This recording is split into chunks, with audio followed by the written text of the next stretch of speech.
Գոնե այստեղ հավաքվածներս, քրիստոնյաներս ուզում ենք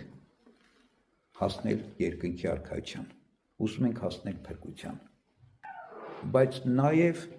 ցավոք սրտի չենք ուզում հրաժարվենք այս աշխարհից,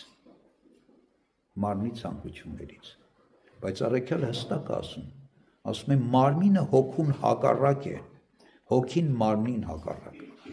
չես կարող երկուսը իրար հետ համատեղել, չես կարող մնալ մարմնի ցանկությունների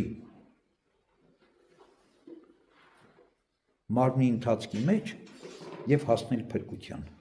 Հակոբոս առաքյալն երկմիտ մարդը, երկու մտքի վրա տատանվող մարդը, թող չկարծի, որ որևէ բանի կհասնի։ Ուրեմն, որպեսզի այս վիճակից դուրս գանք, մենք ջանանք Սուրբ Հոգու շնորհների մեջ զորանալ։ Ջանանք Սուրբ Հոգու շնորհները պահել, որ ստացանք մկրտությամբ, որ ստացանք ձեռնադրությամբ, որ ստացանք տարբեր կերպերով աստվածային խորհուրդների միջոցով, որ ստացանք Սուրբ հաղորդության միջոցով, որ ստացանք խոստովանության ապաշխարության միջոցով, ջանանք այդ շնորհները պահել, որտեղ դրանք պետքա պահել, ինքնըստինքյան չեն լինում։ Աստված մարդուն կյանք է տալիս, մարդը ծնվում է, բայց այդ ծնված մարդուն պետքա խնամել ու պահել, ինքնըստինքյան չի ապրի այդ մարդը։ Նույնն էլ հոգևոր կյանքում։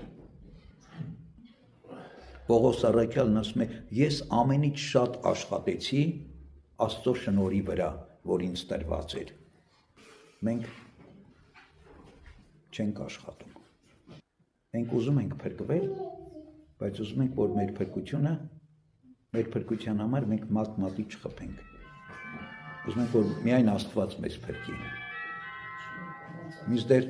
առաքյալն ասում է, արյուն թափելու աստիճան պիտի պայքարեք մեղքի դեմ, ցանկության դեմ։ Արյուն թափելու, այսինքն մեռնելու աստիճան։ Բայց մենք իսկի մեզ նեղություն չենք ուզում տալ, ոչ թե արյուն թափելու մասին է խոսքը։